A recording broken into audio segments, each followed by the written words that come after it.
drummer.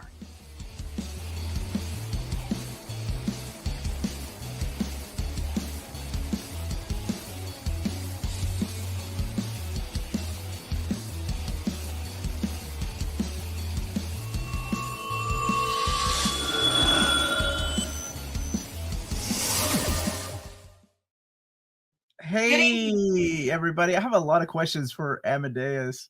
I don't like it because it reminded me of my deadbeat mom. Are we talking about the same movie? The proposal or 51st Dates? What's up, everybody? We are here to talk about not the proposal. No, we are not.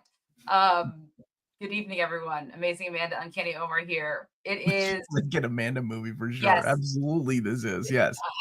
It is my birthday month, which actually isn't until the end of the month, so that's great. We just get I think your birthday month really starts with your birthday, and then it goes until the end of the month. So That's unfortunately for you, that's not a lot. Like what, 3 or 4 days? I think that's it. Yeah, Nope, which is thank God for me. Not at all. Hey, Maya.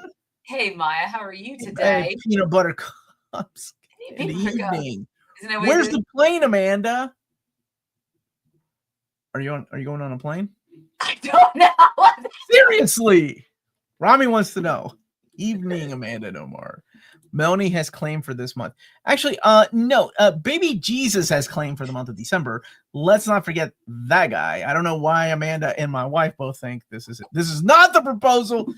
Yes. Hashtag safe again from the proposal this year. Yes. Thank you all for voting. Thank you all so much for voting. Bright idea. He said, I said, we're going to do the proposal. He's like, you should put it out. No, you said, are we doing the proposal? Oh, the Fallout Boy plane. Are they on a plane right now? I don't try to follow. No. How do you not have a I'm not Elon app Musk on your phone that's stalkering? Because they don't fly like that. They're not that rich. They don't have personal planes. They fly regular commercial airline, just like the rest of us. They're just regular Joes. They put their pants on one leg at a time. Find them in the airport, which is why we all find them in the airport all the time. Not we. I don't stalk the airport. Tina, shut up. What did you say? Amanda air tagged the plane. I bet she did. No, don't fake me. I voted for the proposal. What's the point of this if we're going to watch a movie you like? I didn't say I liked it. As a matter of fact, my Adam Sandler and Drew Barrymore movie is The Wedding Singer. I actually like that movie. That was my jam. That was my era of Adam Sandler and Drew Barrymore. And now this is somebody else's era. And then I think there was another movie where they went to Africa. Blended, where they brought their two families. Yeah, I'm surprised Amanda didn't go with that crappy movie and made me watch it. No, this is what I not grew up with, but this is very pivotal. So I picked 2000 rom-coms. So it's my birthday month. So every week we're gonna keep saying that like it's a thing. I'm very excited about it. I'm turning 39. Woo! Wow. So stop it. No way. And so, thank you. That was the most facetious. Oh, I was talking to Amadeus. No way. Big Daddy's a good one. Yes. No. So, guys, there's only two good Adam Sandler movies, and that's Happy Gilmore and I almost said Bobby Fischer. What's the other one? Happy Gilmore and come on, Amanda. Happy Gilmore and Billy Madison. That's it. Billy Madison, Little Nicky. Overboard, they get a pass. They get a pass. Jack and Jill. Not Jack and Jill, not Little Nicky, not Big Daddy. Grown-ups. A lot of people like grown-ups. Hell no. You know who likes grown-ups? Your mother-in-law and father-in-law love grown-ups. That's the target audience. Yes. I did not like Waterboy. 2 movies. That's it. Yes. I'm sorry. Shut up. That movie made me cry. You said it made you cry. Elon. No 13 going on 30. I had to pick so I wanted to pick movies that would probably piss Omar off, but also what? I would also enjoy watching. I don't like watching 13 going 30, but I love right before this stream, I actually watched How to Lose a Guy in 10 Days because after my rental for 51st Dates, it was like, this is the next thing you should watch. I said, that's crazy because they were both in my poll. So to me, How to Lose a Guy is like one of those pivotal rom-coms from the 2000s that I absolutely love. So you just kept renting movies? No, it was free. No, that one was free. That was free. Mm. The first one. The Hardest Yard is the adult version of The Longest Yard, which is a remake of a Burt Reynolds movie. which I like more than the remake. Yep, Billy Madison and Happy Gilmore. That's it for me. Like that is it. I mean, Click gets a pass because it made me cry. He was in that really weird movie with your boy. What's his name? Terrence Howard. No, where he lost his family in a plane crash, and Don Cheadle remembered him from dental school, and he's trying to reconnect with him. And Adam Sandler, like kind of homeless. It's like a serious role. What he was in? I can't remember what the name of it was. And then he was in, what was the gem one? The one that just came out? Uncut Gems. Uncut Gems. He got it. Did he get an Oscar nom for that one? No. It was Reign Over Me. That's what it was called. Reign Over Me. There we go. Thank you, James. So that's the Don Cheadle movie. Yeah. So he's done some serious things, and then rom-coms, and then of course his funny stuff that he is. At one time, I don't know how old people are in the chat right now, but he was the #1 paid actor in America. #1 paid actor in America for like a few years in a row. And I think he had one of the highest when it came to the contracts with Netflix. Because remember, I don't know if you guys know this, he's put out quite a few Netflix. Oh yes, Doobie Ghost Halloween. Yeah, like with David Spade and stuff. Doobie's Halloween. Yeah, so the deal he had was insane. Like Adam Sandler. He robbed them. He robbed them. Halloween for you, Omar. No, thank you. I'm sure it's phenomenal, and I'm sure he's amazing in some roles. I'm sure every comedian has that one. I always think of like Peter Sellers, right? Like Peter Sellers had his magnum opus later on in life. He was not just in comedy, but in serious roles, and much like the case of people like, I'm trying to think of like. The route that Chevy Chase should have gone but never did. Like Chevy Chase was just stuck in the one type of character. Like Will Ferrell, he's done a lot of things. But you know what I'm saying? He never had that chance to like have a serious role, right? Like like a Lost in Translation type of role, right? Like they gave Bill Murray. Mm-hmm. Like I always feel like, oh man, Chevy Chase could have done that route, but unfortunately he did not. Yeah. Did. I don't know if he would it was never offered to him, but he also was in his prime at a different time in American cinema and the movie industry. Whereas like who was in his prime? Yeah, Adam Sandler and Will Ferrell, by the time they were reaching that peak moment to like really, that's when it was more acceptable to see, you're seeing more comedians trying to do serious roles like Robin Williams, etc. So I think they just it was a little bit easier for them to segue into that because Will Ferrell did Stranger Than Fiction. That was a serious role. And then Adam Sandler did Punch Drunk Love. And Uncut Gems is a serious thing. So are just okay to Pixels. Let's not talk about Pixels, guys. That's Amanda's favorite movie. That is not at all. I love Adam Sandler as an actor and a stand-up. I found him. I love his CDs. I think he's a funny dude. Like back when he had albums, I don't know if anybody ever listened to him. Like The Goat is one of my favorite skits he ever did. There's a reason why him and Andy Samberg, like they get along. They've done a lot of collabs because he was very much known on his time in SNL for all of his comedic songs and things like that. And so is Andy Samberg with Lonely Island. So they do a lot of stuff together, which is great. I think they did that one song for Lon's which is the creator of Saturday Night Live, his like birthday or something like that, and they had this big old thing and they did this anyways. I don't remember, but it was fun, whatever it was. Yeah, I like Sandberg and I like Andy Samberg. I like Sandler. Yeah, you don't mess with the Zohan. No, thank you. Nope, I like Adam Sandler on Saturday Night Live when he was incapable of doing a skit without laughing. I mean, let's not forget the guy got fired from Saturday Night Live and made a career. Like, wait, a hell of a story, right? Got fired from SNL. They did not ask him back. And holy crap, multi-million, at one point, best paid actor in Hollywood for years. And it was one hit after another, regardless of how I felt about these stupid movies. Little Nicky, all these movies made money, huge money. And you play the guitar, Amanda. She likes slapping the bass. Yeah, slapping the bass. Slapping the best, man. Slapping the best. 8 Crazy Nights. You know, the reason he did that was because he thought he was too old to play that role. So he thought animation would make me younger and I could just voice it. Yeah. Reelz Talk, Sandler, Adam Sandler tier list. I would love to do that. Dude, there's a lot of movies. I ain't seen no damn Doobies Halloween or whatever that's called. Nor have I seen any of these new movies. I ain't seen the Cobbler. I ain't seen that new movie Amanda's talking about with Drew Barrymore in it. Blended. What is it called? Blended. I ain't seen Blended. So did you see Just Go With It with Jennifer Aniston? The what? Just Go With It. I will say I did see one with what's his name?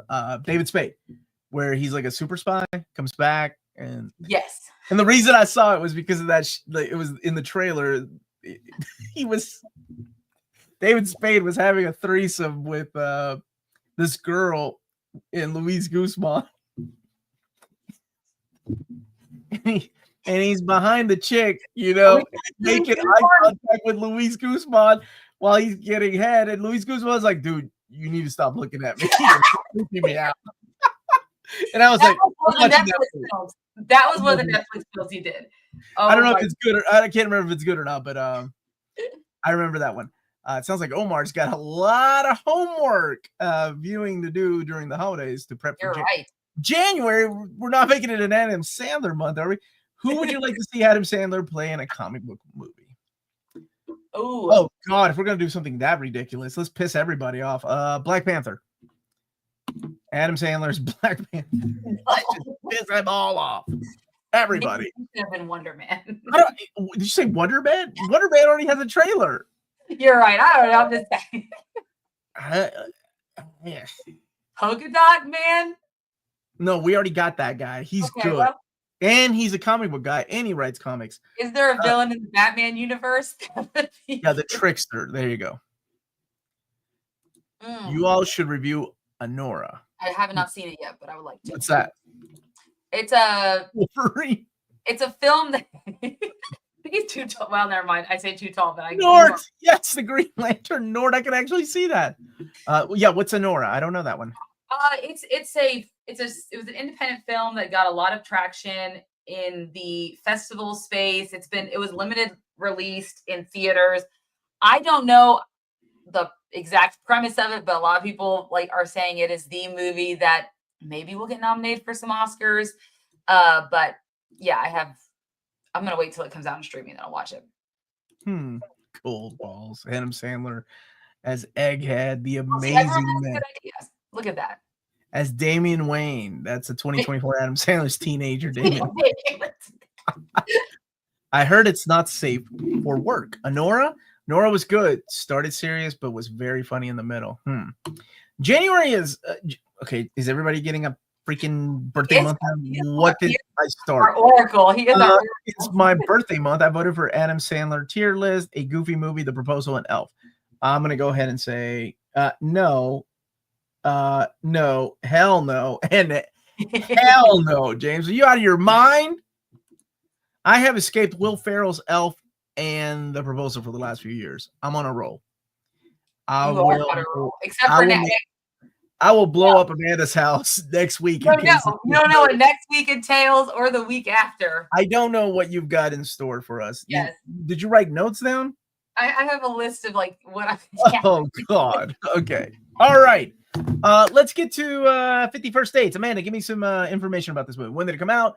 Who's in it? Who's the director? Give me some Easter eggs. And first of all, I hope everybody has seen 50 First Dates.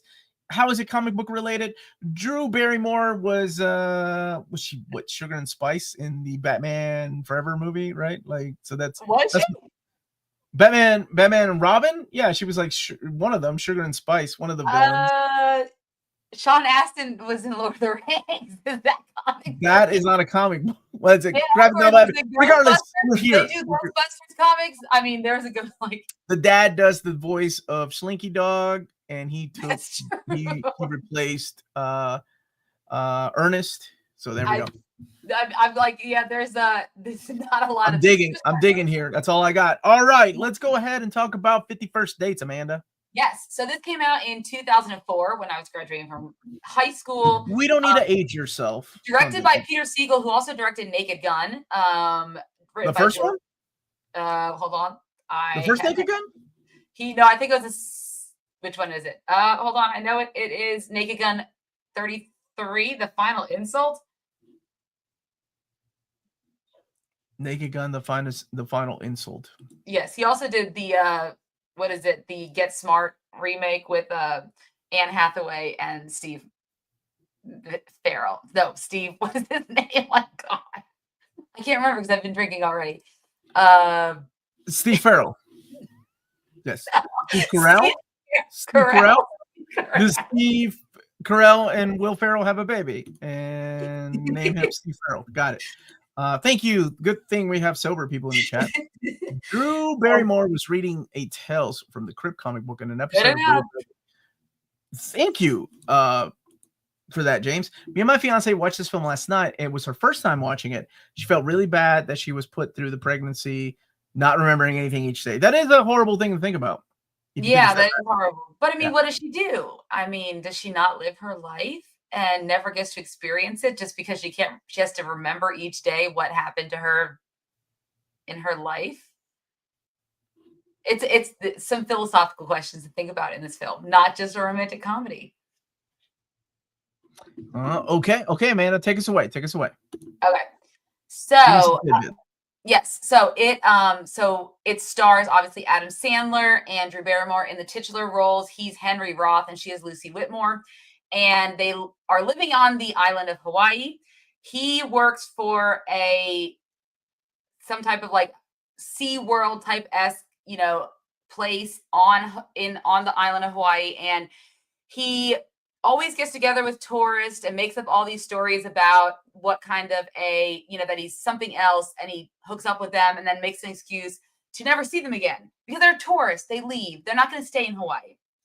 And so he one day decides to go to the Hukilau Cafe, and he happens to see Drew Barrymore's character, Lucy Whitmore, hanging out and building a structure out of her pancakes or waffles. And so he goes over there, strikes up a conversation. They have a great conversation.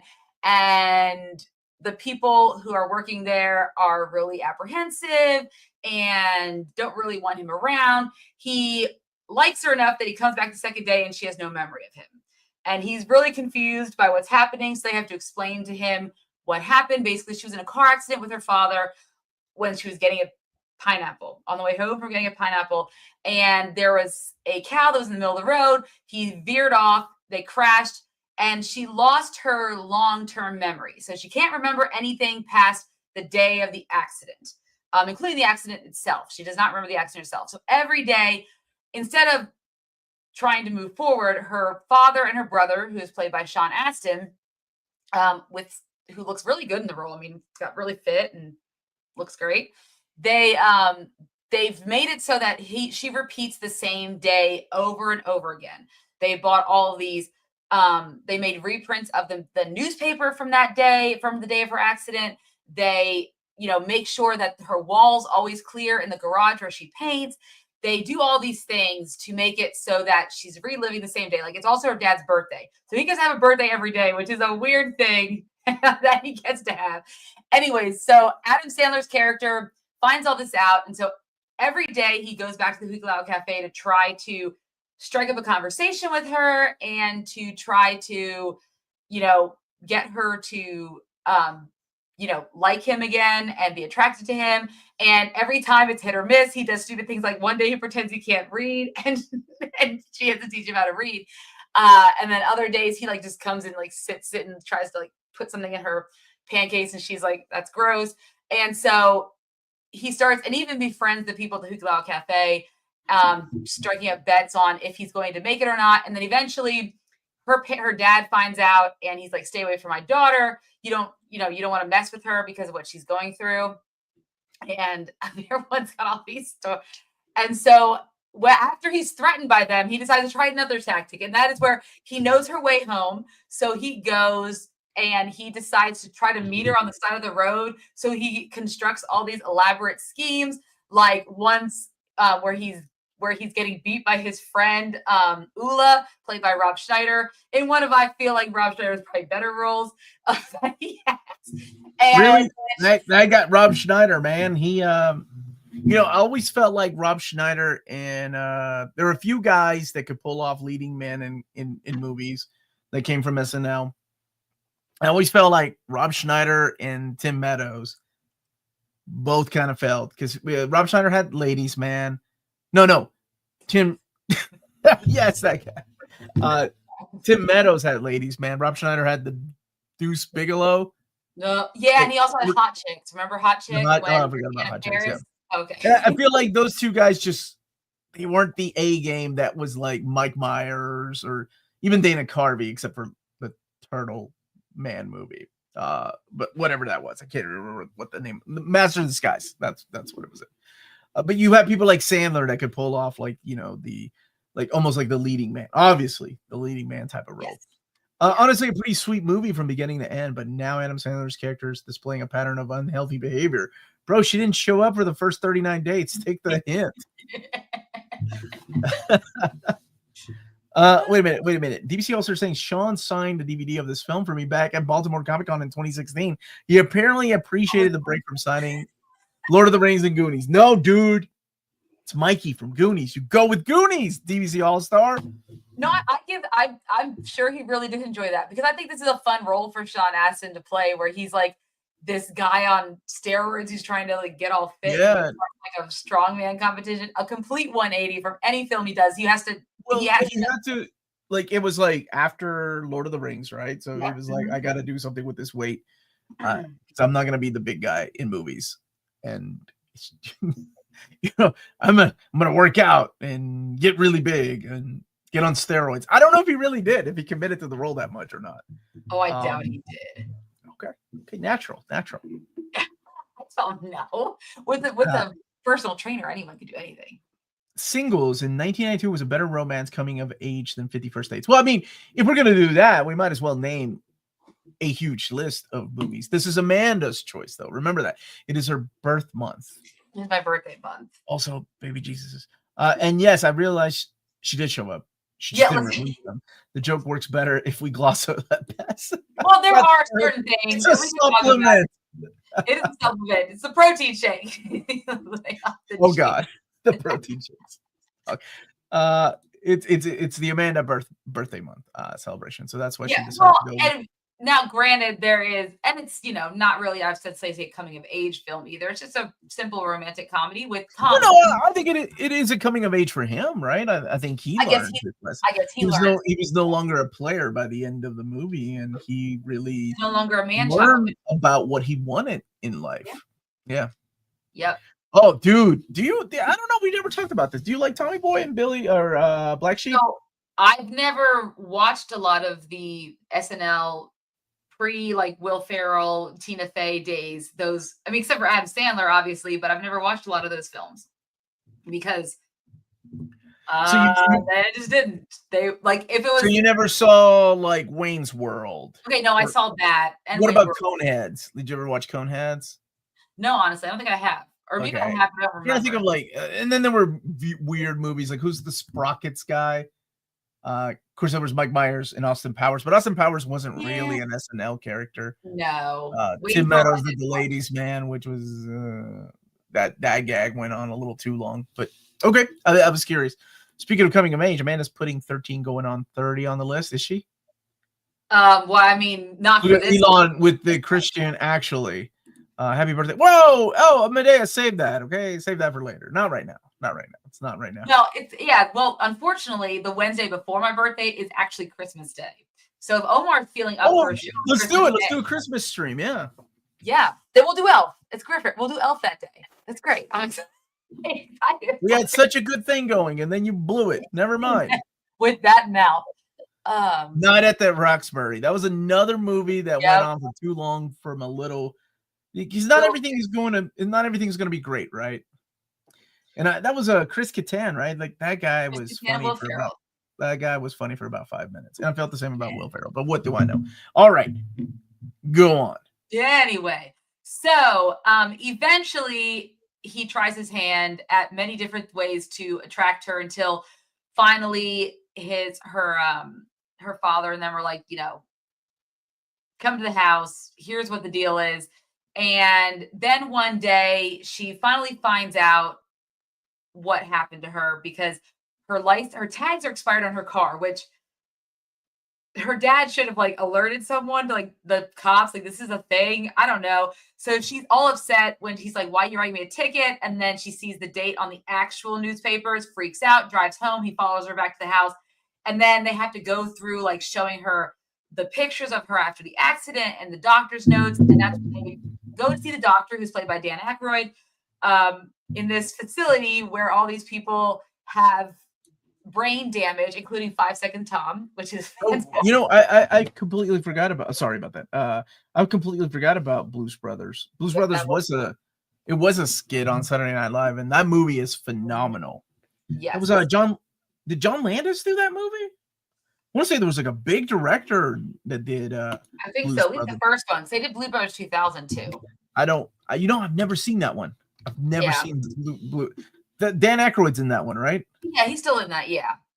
10 Second Tom. Sorry, not 5. That movie is amazing. Like, I love them. The crash scene in Blues Brothers is class. Yeah, John Landis did the first movie. Yeah. Oh, Julia, I love that too. I have that gift. Wait, where is it? Where is it? She's like,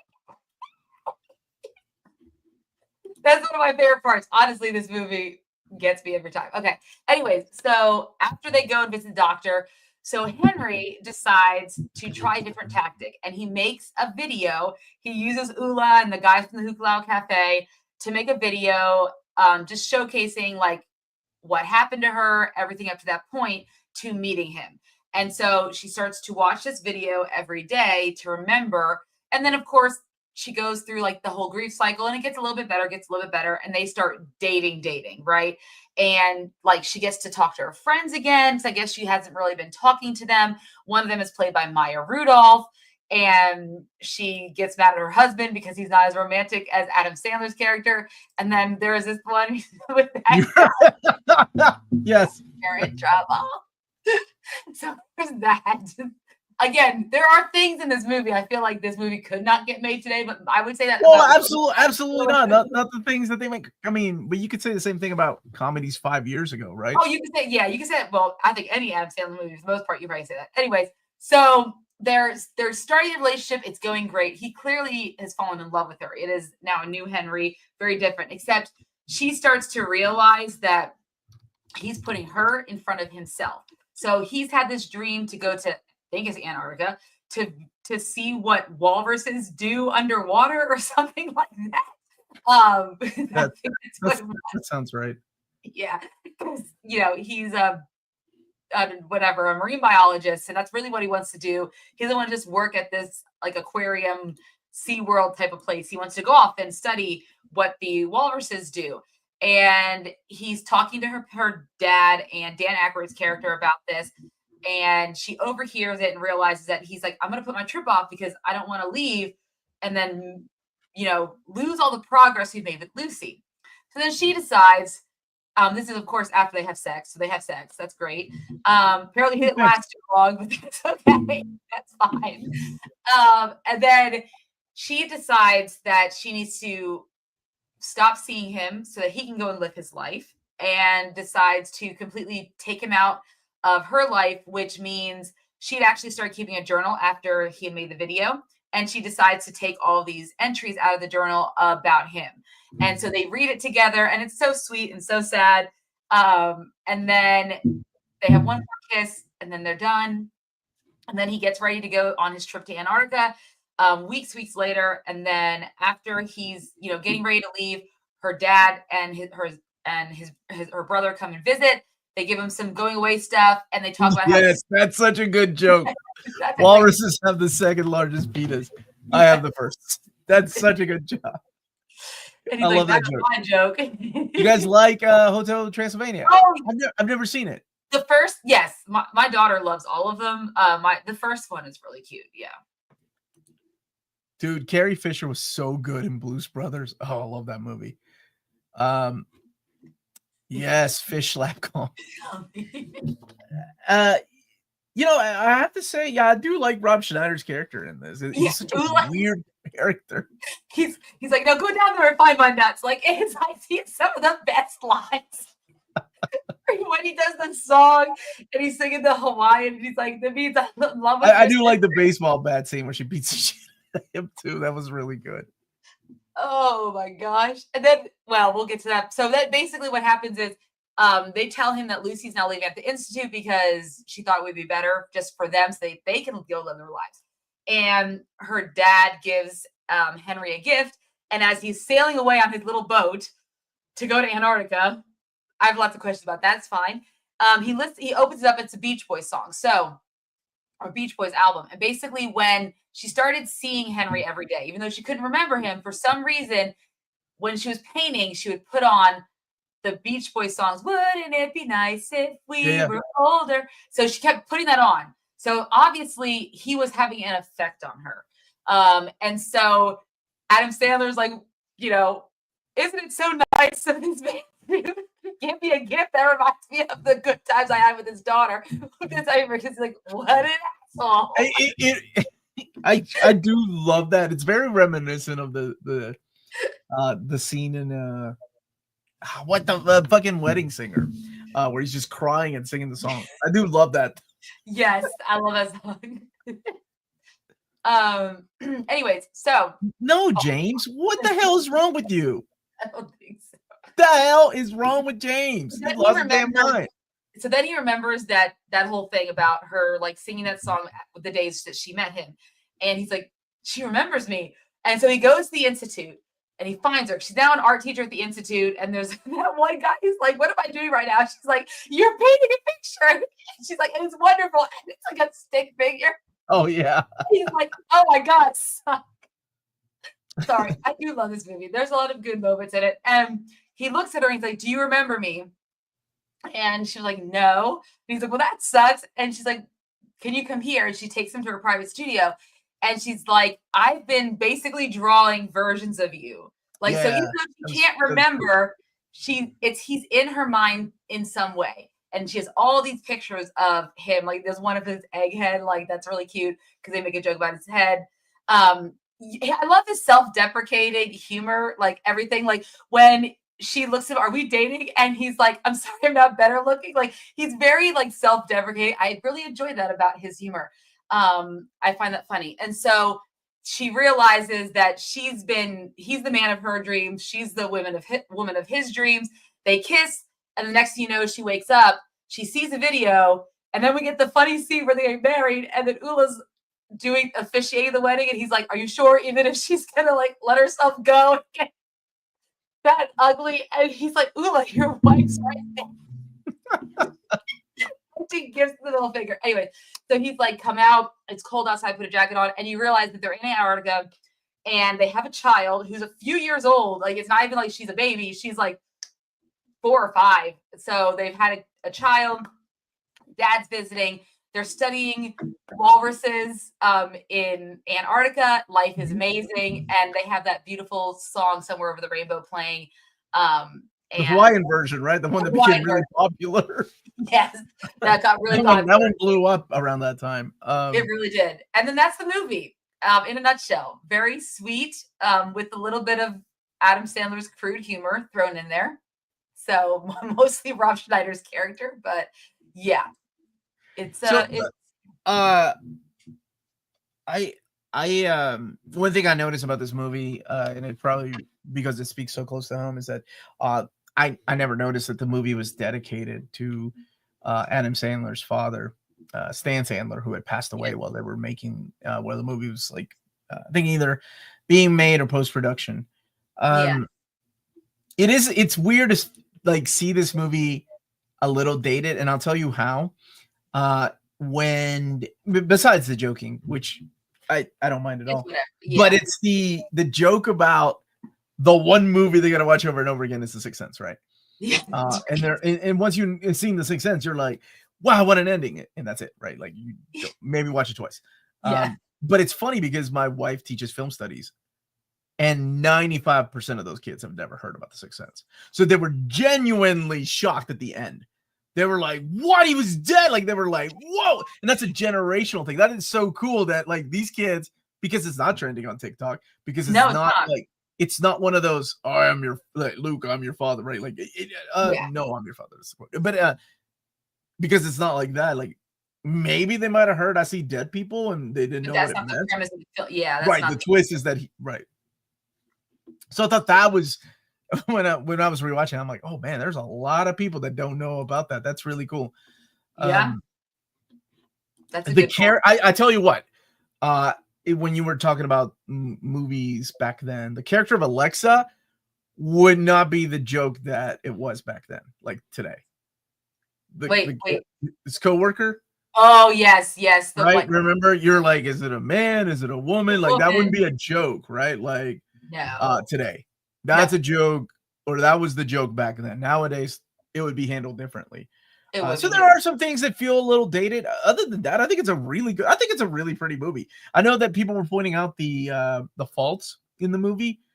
And I was like, man, what a great relationship. Can you imagine like getting into a fight with your wife and then her waking up the next morning and not knowing you're in a fight? You're like, woo, dodge that bullet. Woo, dodge that bullet. Like, dodge the bullet. Yes. What a blessing, man. No, I thought it was a really sweet movie. I kind of dug it more. I've only seen it a handful of times. I do remember this movie came out. It was 2004. It was before I remember it was before Melanie and I started dating, but I remember going out on a date to see this movie because it's one of those date movies, right? Like you take somebody to go see this movie, and I was like, oh, this is really sweet. I think I enjoyed it more than whoever my date was. Well, yes, like a Pat joke, right? 2004, yeah. And absolutely, comedy is all subjective. Comedy is very subjective, yes. Like the case in Elf. But that's another story. Yeah, I dug this, man. I thought it was good. I thought Adam Sandler was great. That same scene that cracked you up where he's singing and crying. He's like, because we've all been there, right? I don't know. All of us have been there, like singing the song that reminded us of somebody. There were some things that genuine, like the delivery cracked me up. I think Adam Sandler and Rob Schneider had some really good deliveries, but the part with the baseball, she comes out with the baseball bat and beats the crap out of poor Rob Schneider, who's just playing a role. Yep. I was like, that's awesome. that made me crack up. I know they put that in the trailers when they originally did it, and with good reason. I mean, it's a good scene, but I mean, give Drew Barrymore credit. She has a little bit of her own comedic timing. I think that helps that her and Adam Sandler. I mean, it's their second at this time. This is their second movie they've done together. The first one was Wedding Singer. Yeah, and they have such good chemistry. And I think man, in Wedding Singer, like you wanted them to be together. And in this, you also felt like they belonged together. I thought it was really sweet. When she kept drawing him, and that was so beautiful. I thought that was really nice. Like, I know. Yes, like overall, it's ridiculous, and there's a lot of comedy there, but on scientific grounds. Like it's now I know, and I'll be honest, I know nothing, absolutely nothing about the proposal. But if the proposal is something like this, like it's got a lot of heart, while it's got this layer of like comedy around it, and there's a beautiful lesson in there, I don't think I would mind watching something like that. I hadn't seen it in, oh my gosh, it's been about 15 years since the last time I saw this movie. Wow. And since then I've had 2 kids, and it's beautiful. I really liked it. I liked it more than I thought I was going to like it rewatching it. Maybe it caught me in the right day. But yeah, I thought it was a really good movie. I like the music. I like the way it was shot. I like most of the characters. Rob Schneider is a character actor that usually gets on my nerves after the "you can do it," like after that one, then that's it. But I love. I know he doesn't use them. And I know somebody probably knows more than I do. But his buddies, Alan and Peter, he used to use them in every one of his movies. And something happened where one of them did something. I don't know which one. Oh, I know what you're talking and Adam Sandler just was like, I'm not gonna deal with them anymore. But both of those guys, the 10-second Tom, The security guard. And the security guard. Yeah. I love both of those dudes. No, man. He's like, dude doesn't remember his name. Okay, as much as I didn't like Lil Nicky, like whenever he does the backwards vinyl record of Journey, Squad Journey's awesome, man. I said, if it's anything like this, I like comedy that has different layers, and it better be funny. Hi, how about P.S. I Love You, 2007 with Hillary Swank. Oh, yeah, I remember that movie. But that's the one where she's reading notes from her dead husband or vice versa, like notes from his dead wife. I can't remember. I think it's the reverse. I don't know. I think I tried watching that. It didn't hit with me. Didn't hit with you as well. No, it did not. February. Yes. Maybe. I don't know. I'm not opposed to it. I will watch whatever you all vote for. But it is a democracy, so we're leaving it up to you all to vote. And you all voted for... Little Nicky had Reese Witherspoon. I saw that one time in the movie theaters, and that is the only time I saw it. I think it had Harvey Keitel as the devil, maybe? I think so, yeah. Yeah, is a long... Little Nicky's a long Popeyes commercial. Would you say Big Daddy's the long Hooters commercial? I remember Hooters being in Big Daddy. Oh, it was very prominent. Although it did have one of my favorite Adam Sandler's line when she leaves him for the old man, and she's like, yeah, he's got a 5-year plan. And Adam Sandler's like, what? To not die? That cracked me up. That was a Big Daddy. That was Big Daddy. Yeah. Rob Schneider's a poor man's Martin Short. Maybe I could see that. I don't know where he fits in the whole scheme of comedy. I mean, I know he's not doing much now. I did meet him in 2019 though at the you met Martin Short in 2019? No, I met Rob Schneider at the Brown Hotel in Louisville. We had an event. Oh, he called you up? No, we had our you need to finish that story quicker then. I met him at the Brown Hotel. Go on. You're interrupting me, Omar, so I'm trying to finish it. No, we were there for an event, and Adam Sandler was doing his comedy tour, and Rob Schneider, obviously, I think was one of the opening comedians for him on the tour. And so they were both there at the Brown. I didn't see Adam Sandler, unfortunately. That would have been amazing. We were just having lunch, getting ready to prep for our event, me and my boss. And I was like, I think that's Rob Schneider. So my boss wasn't going to go over there. She's like, go over there and ask him if we get a picture. I don't know why I'm the one who always has to do this stupid shit, but I'm the one who went over there and asked for a picture. Oh, you knew you wanted a picture, but you texted us. You were like, Rob Schneider's behind us. And then you got a picture of Rob Schneider and you. Yeah, I do. Yeah, I did. Yeah. Well, that was kind of cool. Schneider? Now that may not be a cool thing. I wouldn't put that on Twitter now. But why? What do you do now? Did he get canceled? I think it's a big Trumper. I think he's really conservative. He said some things. Oh, and people don't like that. Okay, I thought he got canceled. Great movie, Bruce. Hope, thanks for super chat. The Proposal is worse than Devil Wears Prada. They're different films. Thank you all. They're different films. I'll be honest. I've never seen The Devil Wears Prada. Oh my God, that's it. That's it. Now I know what we have to do. You will love the elf chewing gum scene. Peter Dinklage is in that film. I think I've seen 10 minutes of Elf. And so I can't I don't like Will Ferrell, but I can't judge it, right? I haven't seen it. It could be wonderful. It could be one of the best movies ever. I've seen 10 minutes of it, and that was enough for me to turn it off. If I have to watch it, I will. Just like if I have to watch the So I will say this. The Proposal is not one of my favorite romantic comedies. If I had to choose... Oh, Betty White's in The Proposal? Yes, she is. She plays his granny, Ryan Reynolds' granny. And then that girl, Mary Sternenberg? Is that her name? Yeah, I'm trying to remember. She's from Arkansas because she showed up to a rally I went to for Hillary Clinton and Bill Clinton's library. I don't know. Anyways, wow, you're just hanging around all these big wigs, aren't you? Rob Schneider, Hillary Clinton, Bill Clinton, and some lady you can't even remember. Go on. Anyways, but she plays his granny in the film. Yeah, and she has some good scenes. It's an interesting film. I'll say how everything plays out. I'm not completely 100% convinced by the end that these two people should end up together, but that's why it's not the top. And I also am not a fan of that one girl, Maya Maya Rudolph? Nope. She was in that Vince Vaughn movie where they all go on that couples retreat. That's what it was. I don't remember her name. Sandra Bullock is in Sandra Bullock's in The Proposal? She is the main character.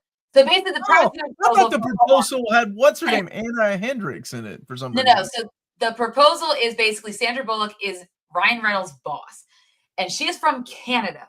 So, which he actually is from Canada. Okay, anyway, Ryan Reynolds is from Canada. Yeah, no, he's not. He's from Alaska. So he's from Alaska. He's not been home in years. I am really confused. I was betting White. Alaska, lives in New York because he wants to work in, I forget what field. I think it's publishing. I don't remember. She is his boss. And he's been trying to move up in the world. He's basically been like her assistant for like ever. Are you giving me the plot to The Proposal? I know nothing about it. I will. It's not like you're going to talk me into watching it. I will watch it one day. I promise. So you know. So I know what the plot is. Thank you. I won't pay attention. And basically what happens is the immigration services tell her that her visa's expired. She needs to return to Canada. And then she decides on a spur of a whim to tell them that she's getting married to Ryan Reynolds' character. And they're like, wait, this opens the whole can of worms because he's like your subordinate and all this stuff. And the guy from the immigration service doesn't believe them. You're giving away the whole plot. Yeah, okay, I'm sorry. So there we go. So yes. It still sounds awful. This does not. You're not selling the damn movie. I just discovered Elf is in 4K. It will be my Christmas gift. It's also worse than the Devil Wears Prada. Devil Wears Prada is a good film. Bruce, thank you so much. But Bruce, okay. I will say, it is insane. I know Bruce knows this, and I know Amanda knows this. It is insane how you have HBO on Max, HBO Max, whatever the hell it's called. You're looking at the number, like the top 10 movies. Elf has been number 1 for the last 3 days. Not any new movies, not any Dune movies, not anything else like WB movies, whatever. It is Elf. So apparently there's a whole generation, I wasn't aware of this, that grew up with Elf as their Christmas movies, just like I did with National Lampoon's Christmas Vacation and A Christmas Story. Yeah. So I think that's great, right? I'm not saying it's a good movie. I've watched 10 minutes of it, and that's all. That was enough for me. And thank you for the super chat again, Bruce. And to James' point, you watched 51st Date, and this movie had Adam Sandler and Will Ferrell, both from SNL. Yes, they are. But there's a lot of people from SNL that I don't think are funny. Just because they were on SNL doesn't necessarily. I'm gonna name a person. Molly Shannon. Do you find her funny? At times, yeah, depending on the role, I do. Yeah, absolutely. Julia Louis-Dreyfus, I think is freaking hilarious. I love that woman. My era of like Saturday Night Live was like it's the like Chris Farley and Dana Carvey and David Spade and who's the guy that used to do the Weekend Update? Kevin Nealon. Like Victoria Jackson. Like I like oh my gosh, he was on The Simpsons. His wife killed him and then killed herself. What was his name? Harry, not Harry. Come on, Amanda. Hi, I'm Troy McClure. Who's the actor? You know who he is. Phil Hartman. Thank you. Hartman. Thank you. Yeah, so that was my era of SNL. Like that's and then I think after that is when these like Will Ferrell and Adam Sandler, Will Ferrell, and then mine was like Sandler was gone, I think, before Will Ferrell came on. And then it was Will Ferrell, Molly Shannon, Tina Fey, and then I love Tina Fey. Really started watching it. It was like Jimmy Fallon, Tina Fey, Amy Poehler, Seth Meyers.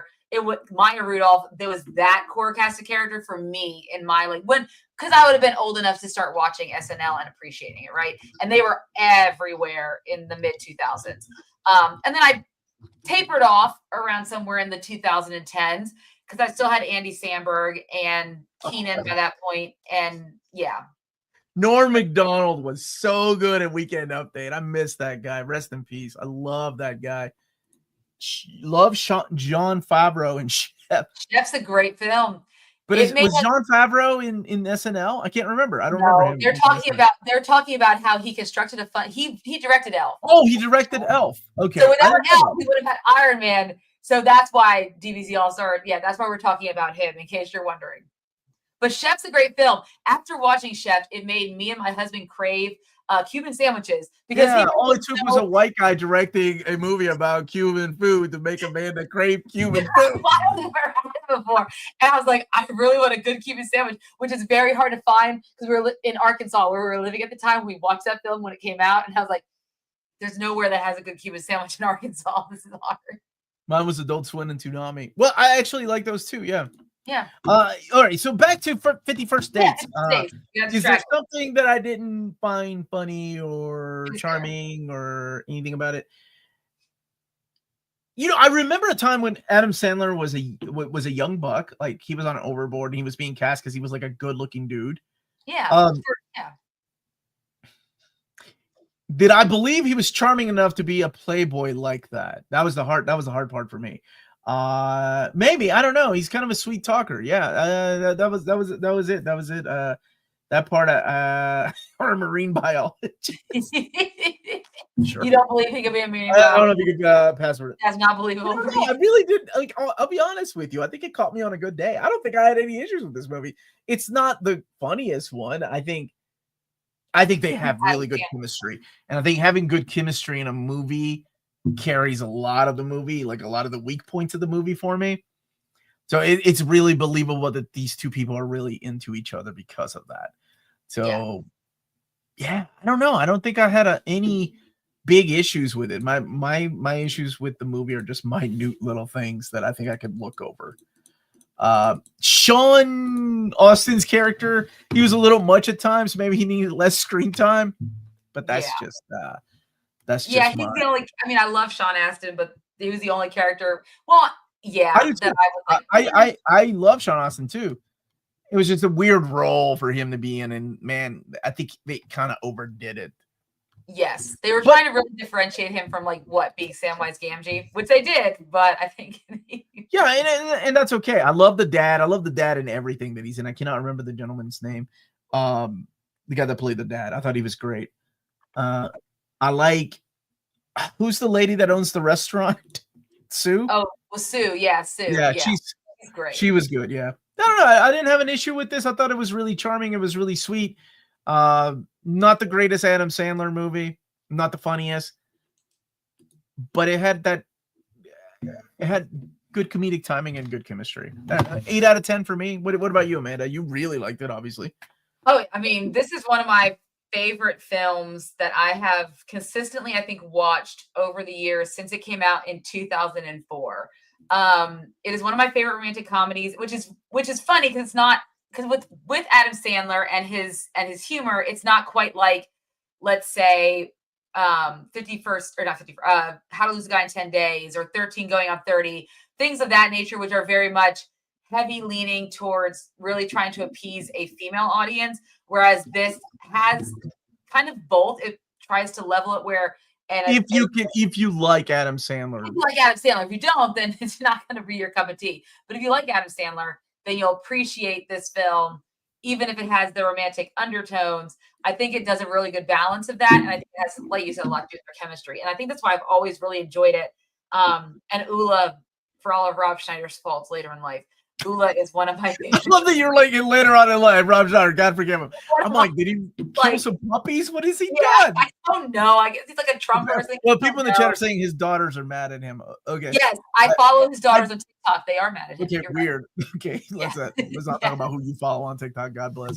But no, for me, I mean, rewatching it, nothing changes. Enjoy it immensely. It still makes me tear up at the end. Just so you like, okay, yeah, let's talk about before we talk about the ending. I think Amadeus, we need to sit down and pull up a therapy chair. I wanted to love it, but my deadbeat mom ruined it for me. Like, okay, you don't have to get into specifics, and all kidding aside, I hope you're okay and your relationship with your mother isn't horrible. But was it something that reminded you of your mom, or was it at a time when your mom was a deadbeat and the movie came out? Just, you don't have to clarify even. I just hope you're okay. Yes. So let's talk about the ending. Were you satisfied with that ending? Were you like, oh, or damn, that still sucks. They haven't found a cure, and she doesn't remember him when she goes to bed. Or was it a good enough oh,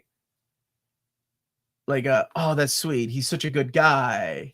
Like how did you feel? Oh no, I like the ending because realistically, if there was a situation like that, that's not something that's easy to cure. So the fact that he was willing to find a way around it to still be with her and be married to Mhm. her, and they can have a life that's full, even if she has to remember it every day. I think that's really sweet. It got me. It makes me, especially when he's like, when you're ready, go say hi to your daughter, and then she comes over and gives her a hug, and I'm like, oh my god, like come on. You're like, I have a daughter now. I know what giving birth is like. Yeah, which that would be scary. Yeah. But I mean, obviously, if they made it, one daughter's Okay. probably enough. Like I wouldn't go 2, but it's fine. Yeah, no. You always hear of stories where where couples, somebody has to do something to sacrifice for the other person, right? I remember reading it. What was it? It was ridiculous, like the amount of love this person had. It was something about two people. It was in a National Geographic story years ago, but it was like where two people got stranded, and in order to survive, the husband had to squeeze the blood because the woman apparently was sick. Like something was, and they got stranded like in the forest or something, wherever they weren't around a hospital. The husband had to literally like squeeze her bladder in order for her to like use the bathroom, like urinate. Wow. Like it was such a really like holy crap, not just survival story, but also like fighting for the person that you love. Yeah, I think it's I think it's pretty and it's believable that people would do something like this. Yeah, I think so too. Did Amedea? Okay, she loved it so much and reminded me of her. Oh, that's what happened. She loved it so much and it reminded me of her, and I saw it when I was a kid. So yeah, try to watch it. My mom, she is a horrible person. So yeah, okay. Okay, that makes sense. Be honest with you. Okay, that's what's going on. I thought it was a character that reminded me of her mom. Was like she couldn't remember. So. We talking about Rob Schneider? Who talking about?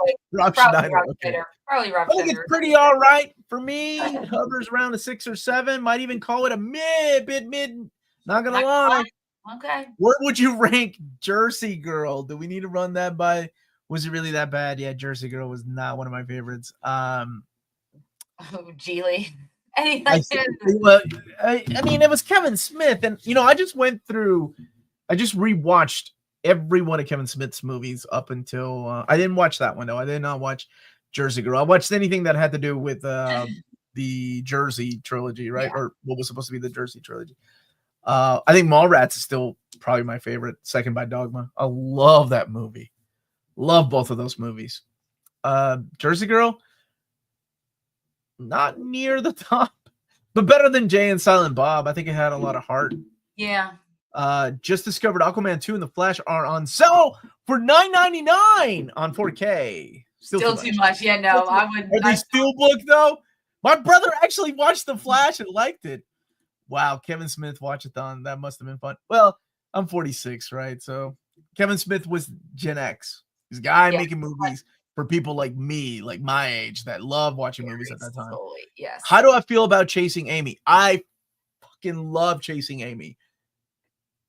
I know Kevin Smith has come on record and said, his treatment of the LBG, I'm going to butcher this, by the way, and I apologize. LBGTQ plus. No, there's more than that. Was wrong, and I understand that.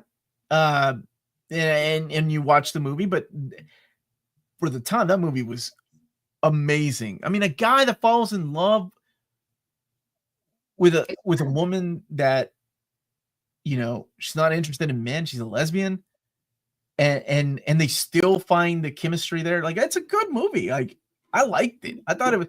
Thank you, James. I knew I was going to butcher. Thank you. LGBTQIA plus. There we go. Thank you. Kevin Smith's new movie 430 also takes place in the VSQ. Oh, does it? That's cool. I haven't seen that one yet. Jay and Silent Bob reboot and Clerks 3 was I like Clerks 3. Jay and Silent Bob reboot was okay. I like Clerks 3. I like the way it ended. But yeah, Chasing Amy, absolutely. I don't know how people would feel about it. Like I kind of want to watch it with my oldest daughter. She's 15 now, but then there's some really crude jokes in there that I'm like, maybe not yet. Although she watches South Park with me. Oh, well, then I feel like. Well, you know, it's like I wonder what people nowadays how they would feel about a joke like this. Like, would they still find it funny or cringy? And even back then, there were some things that were a little bit cringy about his stuff. Well, it reminds me of Friends. Like once Friends was available on Netflix, all of a sudden there was like all this discourse about certain things and jokes, like with Monica being fat and used to be fat, and the jokes that they make about it, and some of the homophobic jokes. Like it became like a thing. Like it's actually not that funny. Oh yeah, where like everybody thought Chandler was gay, and that was the joke, right? Yes, they made that. Yes, they would make that joke. And then his mom. Products of their time, man. I mean, that's what was drawing the audience in. That's what people thought was funny. Times change everything. They do. But yeah, I still love Chasing Amy. I think it's beautiful. I think it's a beautiful love story. I think there's a huge lesson, and I think when you fall in love, when you fall deeply in love, yes, that happens. You start acting dumb, and you ask that question, right? Like you ask about people's past and their experiences, and you share that, and holy crap, absolutely. It brings, I mean, to me, it reminds me of being a teenager, early 20s. And yeah, I love it. I love it. I still love it. I still think Mallrats and Dogma are my two favorite, though. I love those movies. Like Mallrats. Oh man, Jason Lee's character, that was me, man. The dude that's in the comics, and I just his lines in that movie are so good. You know, he was a retired skateboarder when he made that movie. Like he was retired doing something already, and then decided to make movies. Yeah, it's definitely his most controversial. Sorry for putting you on the spot. I've been on the fence about it, but I feel. No, don't feel like you have to apologize. You asked my opinion. I happen to love it. I can understand why people don't. I get it. Yeah. I just love it because it was, to me, a very important movie when I was that age. Yeah. Stanley was so good in Mallrats. Something wrong with that kid. He keeps asking about the thing's dong. Jason Lee is so. I mean, I've actually seen videos of his skate. I think he is oh my gosh, what are they called? Amanda, Tom Cruise. What are they? A Scientologist. Scientologist. Yes, I think he's a Scientologist. Oh, is he really? Yeah. His son's name. What doesn't mean that they're Tom Cruise still kicking ass. I'm so excited about that new movie coming out, Mission Impossible. That is still coming out, right? He named his son Airplane Co-Pilot or something like that. His son's got a weird name. Punch Drunk Love is the best Adam Sandler movie. Can I just say, I love your avatar of Dennis. That is Dennis Reynolds going down on Dennis Reynolds, right? Like that's from that scene. Yeah. Have you seen all of Kevin Smith's movies? No, I've not seen all of Kevin Smith's. Which ones have you seen? I did watch a commentary he did on YouTube, or he did for like one of the magazines, where he talked about each one of his movies, and I listened to that. And yes, I remember he brought up the issue with Chasing Amy and the LGBTQ issue. Yeah, it's a great movie, though. Like to this day. Yeah, and that was interesting listening to him talk about all his movies, but I've not seen all of them now. Well, yeah. I think he gets a lot of crap because his characters are like some of his characters are homophobic, right? But the thing is like there are people like that in real life. We can't just ignore that, yeah. Right, and if that's the way these people were, these characters were based on real people, that might have been the problem. Dude, I love Red State. Red State is so good. I will say this: Tusk was awful, absolutely awful. I still think it's better than Yoga Hosers. I think Yoga Hosers might have been his worst movie. Jay and Silent Bob is my best BFF and homies. Yeah, I mean, who didn't know people like that in the 90s, right? Yeah, I mean, who did not know people like that in the 90s? Yeah, exactly. So everything. Yeah, what are the ones you've seen? Dogma, Jay and Silent Bob. The first one? Yes, I've seen Clerks and Clerks 2. I did not see Clerks 3. Clerks 1 is classic. 2's got some really good moments. I've not Again, seen one that you couldn't show these days. No. What else have I seen of his? So he did Clerks, and then he did Mallrats, and then Yes. he did Chasing Amy, and then he Yes. did Dogma, and then he did Jay Yep. and Silent Bob Strike Back. He did something Then else. he took a break and did Jersey Girl, and then went on to do Cop. What I can't even remember the name of the movie with Bruce Willis. Cop and a Half. Cops Stay Out. He had a bad experience with Bruce Willis. Cop Out? Is it called Cop Out? Yeah, Cop Out. That's it. Yes. I never saw. Did I see that? It was not good. He didn't write it. Okay. He just directed it. And then he stretched his legs and did some things like Red State, which is phenomenal movie. Wait, Red State is the one with the girl from Glow, right? I don't know. Red State is the one where the group of young kids, like teenage boys, they get lured into this house and think they're gonna hook up with this chick, and it turns out she's part of this Christian cult. Oh and no! They get locked up. It's a horror movie. It's actually excellent. And then he did Zack and Miri Make a Porn, and that. Unfortunately, here's the thing about, I don't understand how this works. Like, Judd Apatow made a career out of using the Kevin Smith formula of luring you into a movie, and you're thinking you're gonna go watch a guy's movie of like dick and fart jokes, right? But instead, there's a love story in there, right? Instead, you're just lured into like what people call a chick flick. And I remember when people compared Judd Apatow movies to that, I was like, wait, Kevin Smith's been doing that for years. But it never worked for Kevin Smith as well as it did for Judd Apatow. I don't know why. Even using the same actors like Seth Rogen, because I think that was coming off of the it's in the same universe. No, it's in the same universe as what's her name? Forgetting Sarah Marshall and well, it's your boy, the Ant-Man, that universe, like where he's married to Judd Apatow's wife. Anyway, knocked up. Yes, Paul. Yes. So I think it's Kevin's best friends with Ben. So really cool. It is really cool how, if it wasn't for Kevin Smith, there would be no Matt Damon and Ben Affleck. Like, he gave them the money for Good Will Hunting, which is an amazing movie. I love that movie. That movie tears me the fuck up. I love that movie. But without Kevin Smith's funding, like, they wouldn't. So they owe a lot to him, and they were good friends. And then Kevin and Ben, I think, had a falling out, and then they're doing better now. Ben's had a falling out with lots of people. He's been having not his ex-wives. He keeps going back to them, apparently. Well, I don't know if they are doing that. Michael Parks was in good Red State, but then he started going back to, he did Clerks 2, which I really like. Clerks 2. It had Rosario Dawson in it. Yes, that's why I think that's why I watched it, because I think it came out around the time when did it come out? In the late 2006?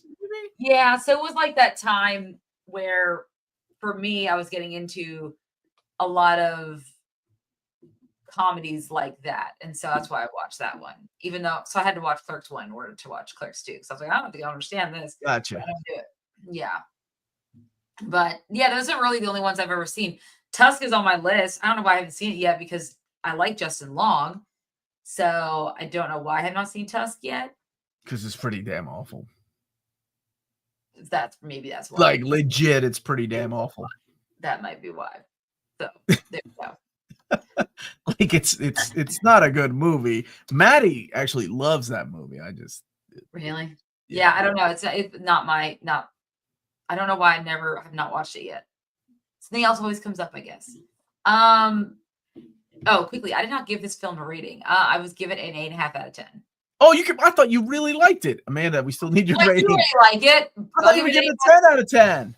I mean, I think I would give How to Lose Guy in 10 Days 10 out of 10. That is just yikes! I'm so glad you did not vote for it. I haven't seen that one either. That is the perfect romantic comedy. Kevin Smith's daughter and Johnny Depp's daughter are friends in real life, and both of them were in Tusk, and they're in the spinoff Yoga Hosers. Like, as much as I didn't like Tusk, Yoga Hosers was awful. I've never seen Yoga Hosers. Yeah, it's not good. Lily Rose Depp, right? The girl from that awful pop star show. Apparently, she went to some acting classes, and whatever role she's in now, this new role she's in, whatever movie's coming out, is people are praising her. I don't know. Well, good for her. Yes, that is her name. That is her name. Nosferatu, that's what she's in, which I heard is phenomenal, by the way. Okay. Yes. Yeah, Melanie wants to see it because her boy's in it. Willem Dafoe. Oh yeah, Willem Dafoe. Yes, he is in it. Yeah, but yeah, the reviews so far have been really good for it. So 8 out of 10, 8.5 out of 10. When does Creature Commandos come out? That comes out, I believe, December 12th. Oh, really? Next Thursday. The first 2 episodes will drop, and then they're going to do weekly drops from there. So it is a... No, I'm sorry. It comes out tomorrow. It's wrong Thursday. Comes out tomorrow. Oh, wow. It comes out tomorrow. Jeez, that's quick. Okay. Yeah, I know. So the first 2 episodes come out tomorrow, and then they're going to be released weekly until January 9th. So they'll go Christmas. What drops tomorrow then? Like the first 2 episodes, or yes, just the first 2 episodes of Creature Commandos. Okay. And then it comes out once a week. Like half hour, or they're gonna be? I'm assuming they're gonna be half hour because they're animation, but I could be wrong. Star Wars Skeleton Crew is out. Well, Kevin Smith confirmed the Twilights of the Mallrats. Good.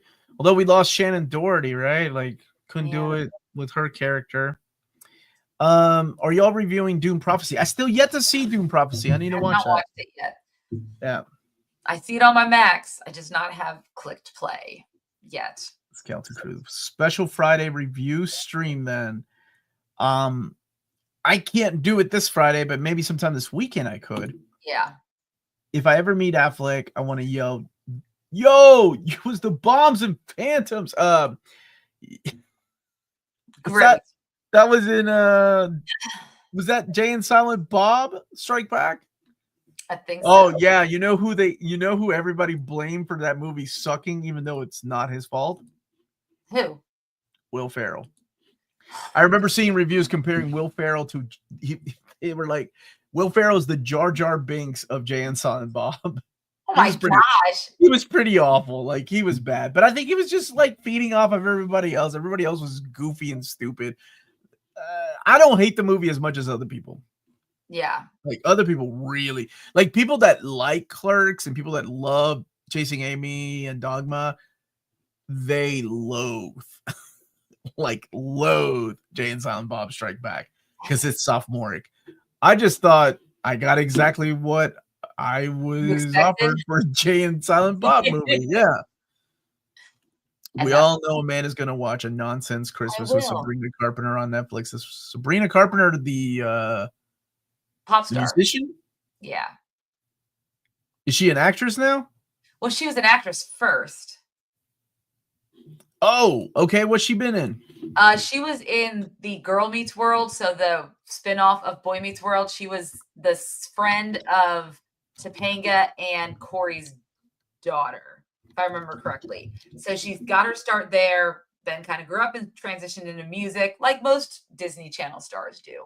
And then wow, you know so much about pop music. Go on. I do. Yes. Go on. Yes, but that's it. That she just transitioned and now she does. But she is an actress. Yes. Yeah. Okay. So she's going to be in, what is it? She's doing a Christmas special where she's going to sing. She brings out special guests, that kind of thing. Chapel Roan will be on it. That's all it is. Not her boyfriend, because he's no longer her boyfriend. Because Barry Keoghan cheated on her. So he cheated on Chapel Roan? No, oh, wait. I don't give a shit. You don't give a shit. Omar, with the background, appears as though you are sitting on Sandler's lap, half cracking me up and half freaking me out. Does it? I'll take that. What to touch the hiney? If you're a Disney star, you're both. Jay and Silent Bob is funny as fuck. Goodwill Hunting scene is genius. I do like the how Ben Affleck and Matt Damon play themselves, and then they play themselves acting like they're from Boston. Scream, oh god, that's why I hate Scream 3, because I was like, I remember talking to my brother about this. I'm like, I remember watching Scream 1 and I thought it was okay. Everybody loved it.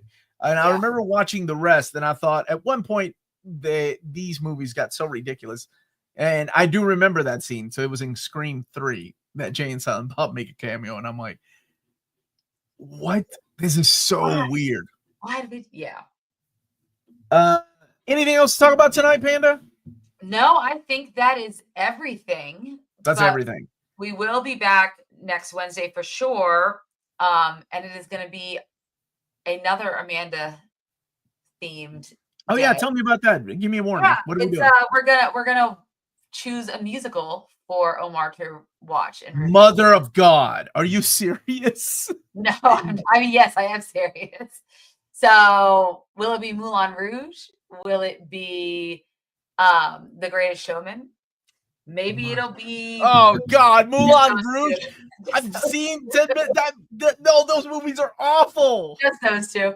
So I also have Chicago and Tick Tick Boom, but they actually are good. I've seen Tick Tick Boom. I don't mind. Yes, I know. That's a fantastic film. Everyone should watch it because Andrew Garfield should have won the Oscar that year, not Will Smith, especially after what Will Smith did, but it's fine.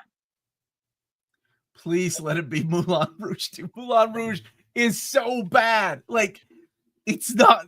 Hold on a second. There's, I think, one person that can describe it better than I can. Except for the fact he's in a bad, terrible, bad movie. That was that was bad. See, I have a very, very different take than you do.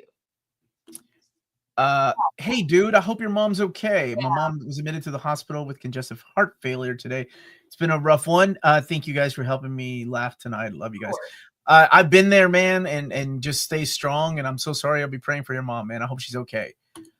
Yeah, why don't we just watch the Blues Brothers instead, or Mean Girls? I just watched Mean Girls. It has to be a musical I like. I did not care for the Mean Girls musical. It's why you won't see Dear Evan Hansen on that list. Never mind. You're talking about the Mean Girls musical, which I have not seen. Yes. Jersey Girl is better with a rewatch. George Carlin and so much more. Every time I watch it, it goes higher on my list. I think there was a lot of heart in Jersey Girl. I didn't dislike it. I didn't like it as much as his other movies. Yes. And here's the thing about Kevin Smith. He himself said that when he was writing Clerks, when he was writing Chasing Amy, and whenever he was writing Mallrats, that was his life. Mm-hmm. He was living in his mom's basement. That's what he knew. And he's like, dude, I live in Hollywood now. I have a big ass house. I don't know anything about that life anymore. So it's weird for him to go back and like write stories about these characters. That's why he has such a hard time like going back and visiting these characters or writing stories like that. Make Omar watch Mamma Mia.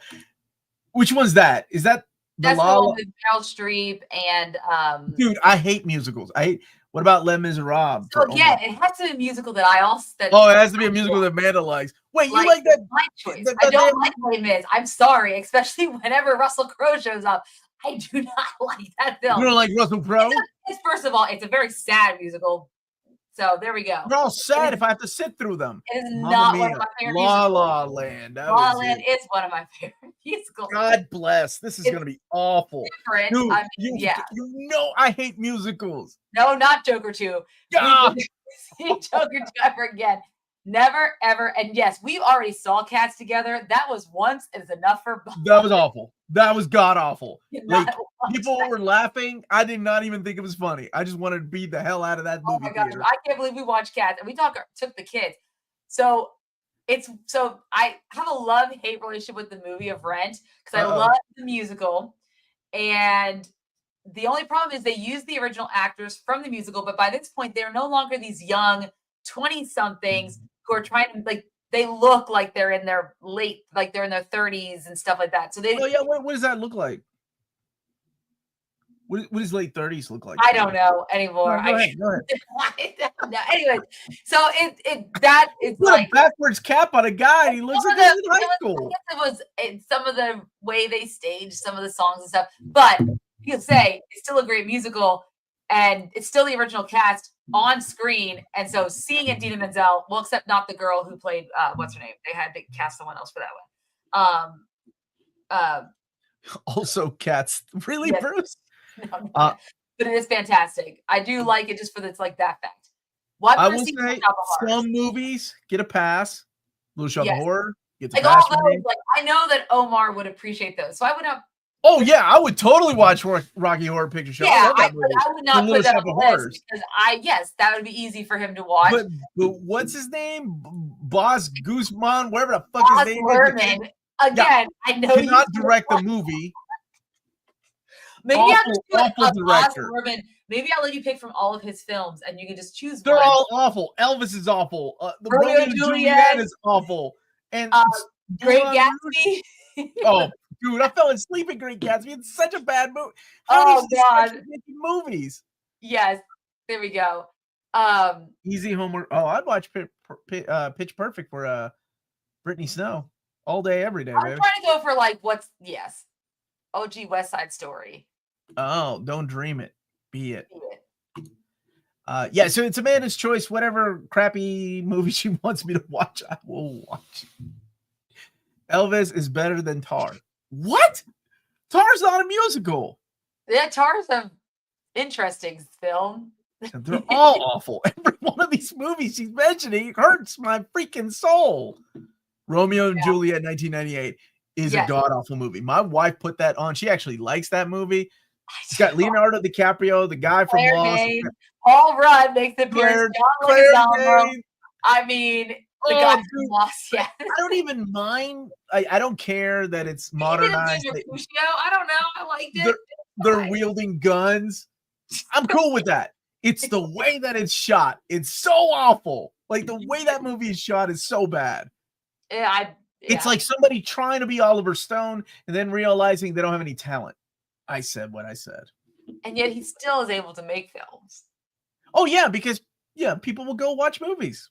Of course. I love. You think these Transformer live action movies franchises would still be making them if people didn't go see them? People like to just escape from reality and go watch a crappy movie from time to time. I don't know, not anymore though, because we're starting to see the shift a little bit. Except Moana 2 did get number one at the box office, and I thought it was mid, but that's fine. Kids everyone took their kids, and I took. You say they're mid? It was not as good as the first movie. First and foremost, Lin-Manuel Miranda did not do the music for it because he was doing the music for Mufasa, which is coming out soon. And so it was new people. They tried to mimic his, like some of the songs, like they tried to do another Maui rap, but it's not the same. They don't know how to get the cadence of Lin-Manuel Miranda down. So it sounded a little weird and off. And then you could tell it was supposed to be made as a TV show. I mean, smart on them for turning it into a movie because it made a lot of money.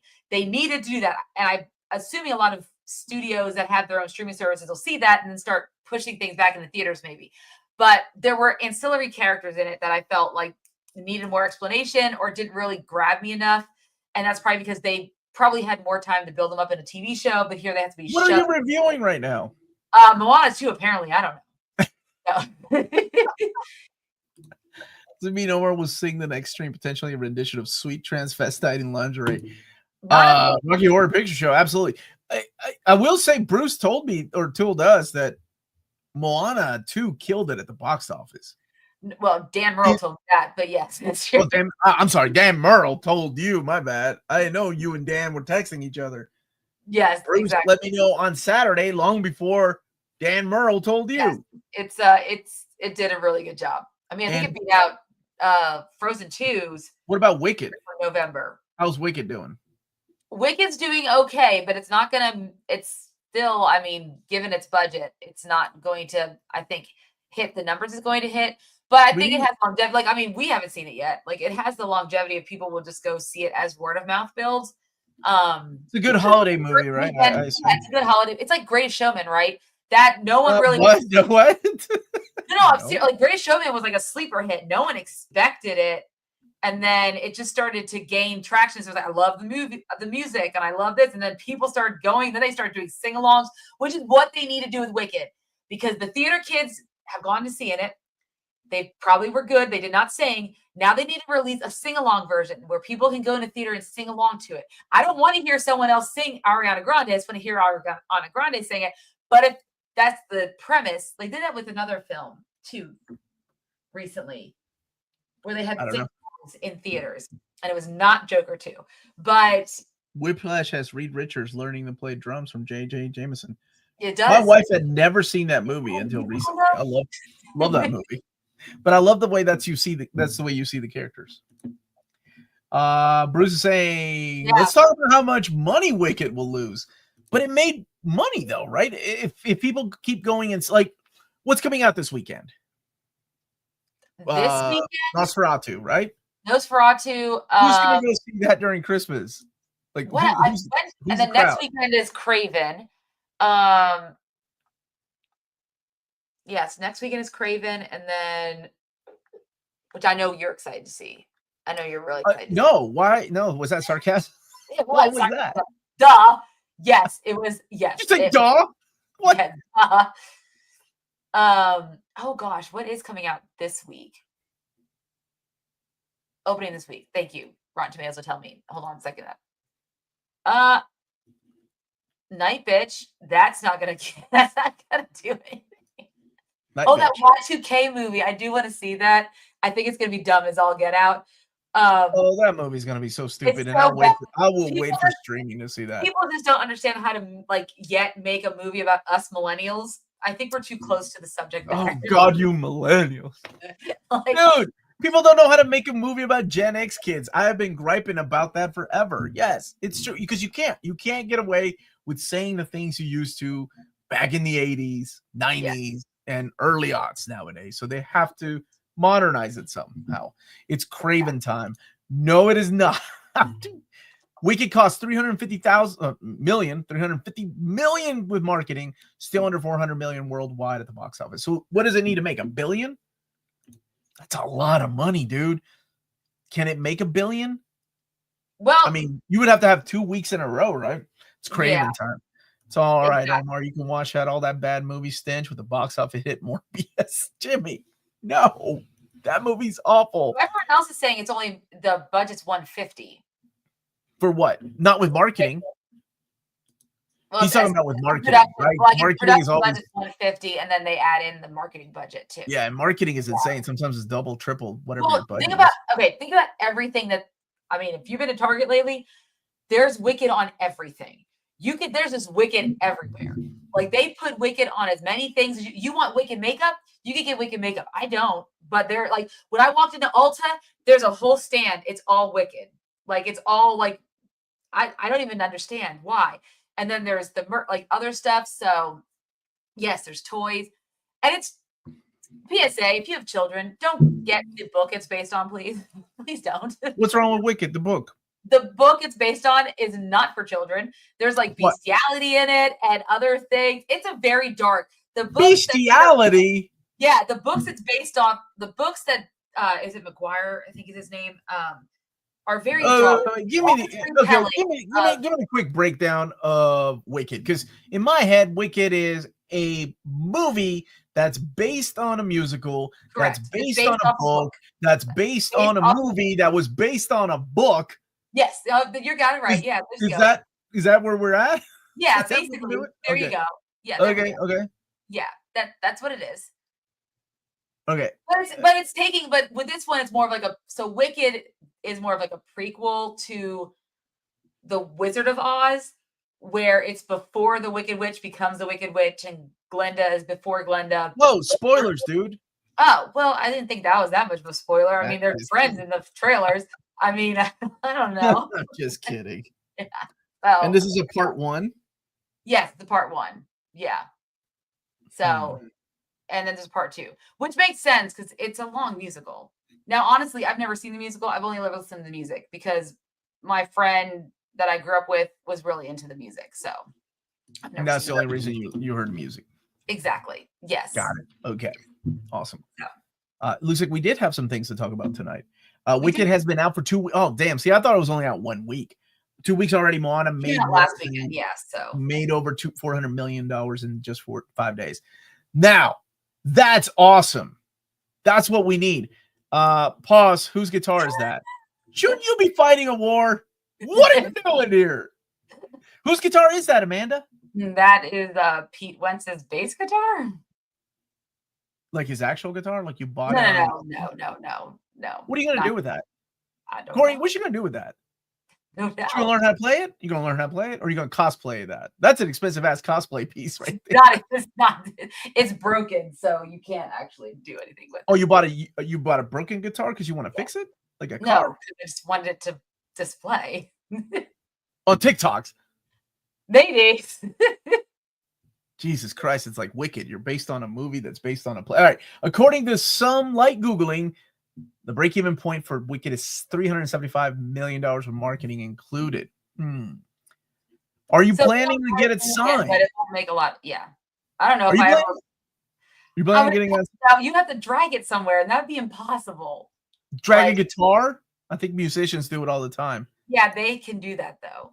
Julia's saying it's the best musical she's seen on Broadway. It was Wicked. Wow. I've never. Yes. That's based on these. Yeah. That's based on these. They don't put that in the TV. No, Amanda made it a big thing. She's like, don't buy this for your kids. There's animal action going on. It has adult themes in it. Just be careful. Wait, when you mean bestiality, do you mean animal on animal or dudes? I don't know. I've never read the book either. I just know. How are you going to make a statement like that? Because I know of the book, and that's why I've read reviews. And you're the person that goes to book burnings and doesn't realize what she's thrown into the pit. Where was the Morbius makeup? There just that was in a market. That's not a market. All right. Okay. Anything else? No, that's everything. Tonight. Wicked is so good. Love the books, love the musical, and love the movie, but I'm biased. Good for you.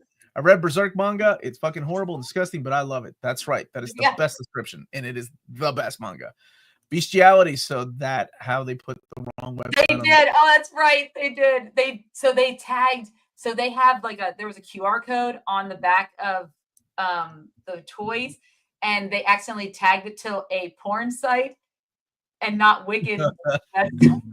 But who uses those things in the back anyway? Right? Who figured it out? I don't know.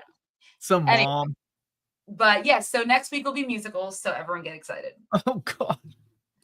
Omar's really excited. Yeah, I'd rather watch The Proposal than any freaking musical that's going to be on that list. Well, maybe we just might have to add The Proposal in the list. And it'd be like, would you guys rather have Omar watch one? It'll get voted out by that crappy Moulin Rouge or whatever.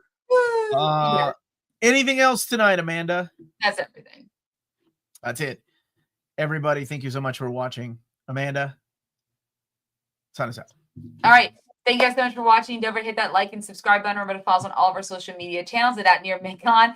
Remember to check us out on Spreadshop for some great Near Big Edition merchandise, and also check us out on Patreon for $1 a month or more. You can support us here in what we do and get some really cool perks along the way. And last but not least, if it's classy and cool, it must be Near Mint. We love you too, Amadeus. Good night, good journey till all are one. And remember, if you feel it, chase it. Bye, everybody. Happy birthday, man. Save that for later. It ain't until the last damn week of the month, man. You wishing her a happy birthday all month long. This ain't an Omar.